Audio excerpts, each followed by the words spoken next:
Donc, aujourd'hui, je suis avec Véronique Bertrand, qui est notre représentante pour l'assurance salaire. Donc, c'est la personne qui est responsable de tous les dossiers d'invalidité, d'assurance salaire pour le syndicat des employés du SISMO. Puis, la présentation apporte sur ce module-là. Donc, c'est un gros module de notre convention collective. C'est l'article 23. 23. C'est une des plus grosses. Une des plus grosses. Avant de commencer, là, Véronique, j'aimerais que tu me parles un peu. Là, qu'est-ce que, à fond, ton expérience au syndicat là, depuis que tu es impliquée? Ben oui.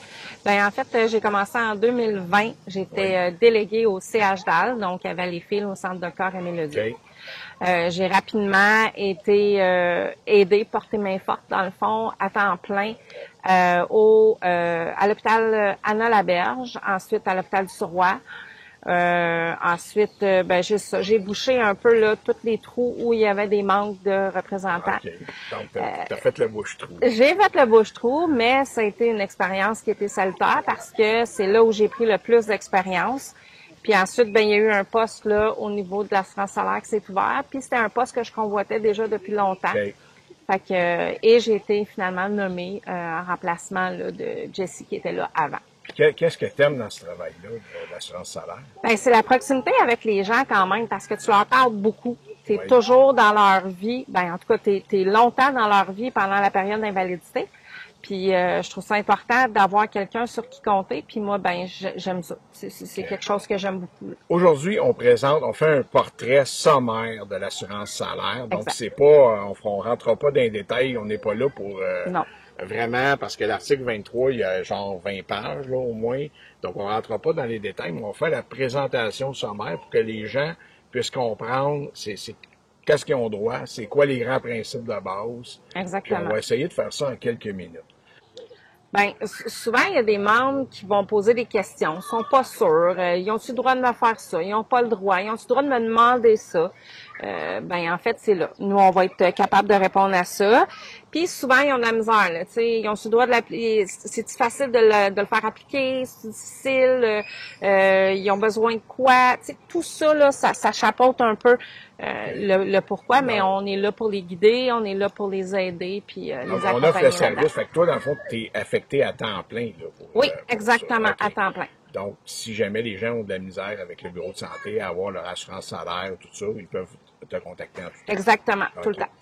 L'assurance salaire, bon, de base, c'est quoi? Qu'est-ce que ça fait, l'assurance salaire, l'assurance invalidité? Bien, ça vous permet de recevoir l'invalidité, un pourcentage de votre salaire pendant que vous êtes en invalidité. Ton billet, pour qu'il soit conforme, pour que l'assurance salaire décide de oui, on ouvre une invalidité, bien, il doit y avoir un diagnostic. Tu sais, je veux dire, si tu dis juste pour des raisons médicales, le bureau de santé n'a pas de justification pour te payer. Okay. Ça pourrait motiver l'absence. Ça pourrait être un biais pour motiver l'absence. Ouais. Mais pour enclencher l'assurance salaire, il y a certaines conditions à rencontrer. Exactement. Donc, le diagnostic, un plan de traitement. Donc, qu'est-ce qui va suivre? Si tu es en dépression, est-ce que tu as une médication? Est-ce que tu vas avoir un psy? Est-ce que tu vas avoir un ergo? Tout ça.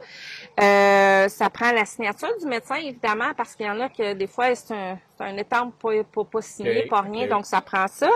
La date de la visite, la date de l'arrêt, est-ce qu'il y a une prolongation? Est-ce qu'il n'y en a pas? Est-ce qu'on arrive? Et la date de suivi s'il y a lieu. S'il y a un suivi. Souvent, les médecins vont dire, ben on se revoit dans 2 semaines.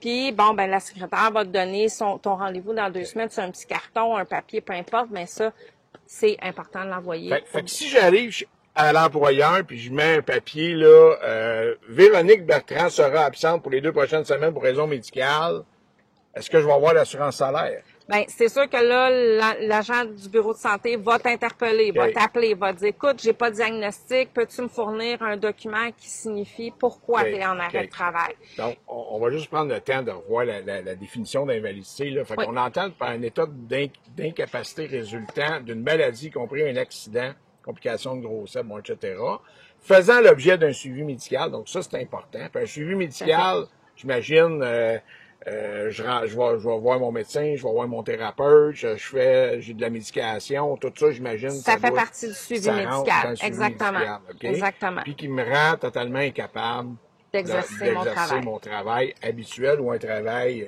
similaire. Exactement. OK. Donc, ça, c'est la définition. Quand on voit maladie, y compris un accident, Mettons, je ne sais pas si je dis insomnie. Mhm. Est-ce que ça peut passer, ça? Ben, insomnie, c'est large, là, quand OK. même, là, tu sais, c'est OK. sûr. Donc, ça prend une maladie. Idéalement, quand on pense à une maladie, on pense à un diagnostic de DSM ou quelque chose comme ça. Exactement. Dépression, ça peut être, j'ai vu, là, il y a quelque temps, là, le Zona aussi, là. OK. Zona fait partie des OK. maladies. Des maladies. Parce que bon, il y a un arrêt, clairement, là, pour quelque temps. Ça peut être, écoute, je nomme ça un cancer. Tu sais, quelqu'un OK. qui a un cancer, il y a un suivi médical, il y a un suivi, il y a des diagnostics, il y a tout ça. Ça fait partie de l'invalidité aussi. Puis, bon, le suivi médical qui rend la personne totalement incapable d'accomplir ses tâches. Et ça c'est pour les 4 premières années d'invalidité. Par contre, après 4 ans d'invalidité, on va le voir tantôt, il y a 2 régimes, il y a le courte durée, il y a le longue durée. Mais après 4 ans d'invalidité, c'est qu'il faut être totalement incapable d'exercer tout emploi, là. Exact. OK? Donc, là, on est pratiquement sur les rentes d'invalidité, là, rendu à ce niveau-là. C'est qu'il n'y a aucune possibilité qu'on vienne au travail un jour. Qu'est-ce qu'il y a de particulier pour les 2 premières années pour le régime? Ben, les 2 premières années, en fait, c'est l'employeur qui est ton agent payeur. OK. Donc, tu dois des comptes à l'employeur, de même qu'en longue durée, mais tu dois fournir des documents. Même chose que quand tu commences ton invalidité, c'est la même chose. On fournit le document, on fait les suivis, on répond au téléphone quand l'agent nous appelle pour avoir des spécifications, il veut savoir comment vous allez, comment va le traitement. Ça continue. Ça OK. change pas. OK. Puis, il faut considérer que c'est l'employeur qui paye, il devient l'agent payeur. OK. C'est lui qui reste. OK. Par la suite, quand on tombe aux longues durées, ben là, faut comprendre que c'est plus ton employeur qui paye, mais c'est l'assurance longue durée que nous, on a, qui s'appelle Manuvie. OK. Et ça, Juste tant qu'on est à l'emploi, on fait le suivi avec l'employeur pour justifier nos absences. Mais là, ce qu'on dit, c'est que les 2 premières années, c'est directement avec l'employeur. Après ça, c'est administré par Manuvie. Exactement. OK. Là, ces régimes-là, là, c'est qui paye ça? En fait, c'est nous, le syndicat, qui négocie. OK. Nous, on va négocier ça dans la convention collective. Puis, c'est financé par l'employeur. Donc nous, l'assurance invalidité, là, on paye pas ça, là. Non, nous, on le OK. paye pas. Non. Il y a d'autres syndicats que eux, tu dois le payer. OK. Nous, on fait pas ça. Nous, c'est vraiment négocié par nous. C'est dans la convention. C'est c'est financé complètement par l'employeur. Donc, quand on est syndiqué à CFP, là, dans le réseau de la santé, Ouais. on paye pas notre assurance ni courte durée, ni longue durée. OK. Donc, ça Non. nous fait faire des économies, ça. Tout à fait. Oui. Donc, que vous donne droit? C'est quoi que ça me donne droit, ça, l'assurance invalidité? Ben, en fait, il faut savoir que quand tu es un employé à temps partiel, il y a certaines conditions versus quelqu'un qui est à temps plein. Donc, mais pour tout le monde, là, on va y revenir, là, mais pour tout le monde, il y a une exonération des cotisations au REGA. OK. Ça, c'est pour une période maximale de 36 mois. Par contre, tu continues d'accumuler. Ça ne change rien, ça. OK?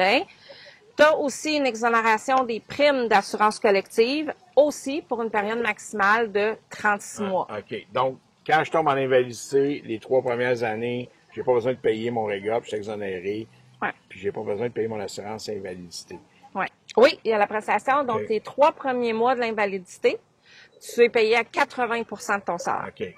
Ensuite, la première journée du 4e mois, mettons, OK. là, tu tombes à 70 de ton salaire. Ça, c'est jusqu'à 65 ans si tu es toujours en invalidité. Donc, ça pourrait aller jusqu'à 65 Ça pourrait aller jusqu'à 65 ans. Exactement.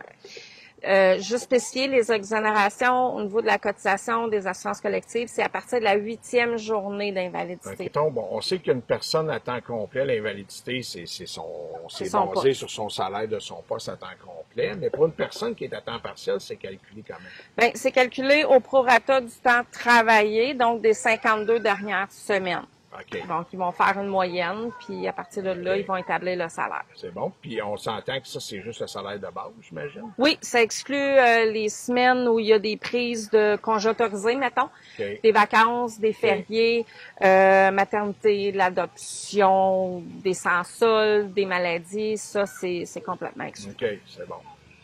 Donc, est-ce qu'il y a un délai de carence avant d'avoir droit à l'assurance invalidité? Oui, il y a un délai de carence. Donc, pour les personnes à temps plein, ceux qui ont un poste, Oui.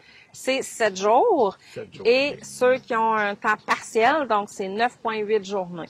Pendant le délai de carence, là, Oui. comment est-ce qu'on est payé pendant ce temps-là ou pas? Comment que ça fonctionne? Ben, en fait, si tu es à temps plein, c'est sûr, quand tu es à temps complet, tu as ton poste, donc tu as des maladies. T'as des maladies. Donc, ils vont aller piger dans ta banque maladie. Donc, si j'ai 7 jours dans ma banque maladie, ils vont aller chercher 7 jours de carence. Puis si j'ai pas mes 7 jours, mettons, j'ai juste 2 jours dans ma banque. Ben, si t'en as pas, tu peux les anticiper. OK? OK? Tu vas anticiper ce que tu vas accumuler. Sinon, c'est possible de vérifier avec Revenu Canada là, pour l'assurance chômage maladie. L'assurance, fait que ça pourrait arriver que je sois éligible à l'assurance maladie pour les premiers jours de mon Oui, délai de exactement. carence, si je me qualifie avec le gouvernement du Canada. Tout à fait.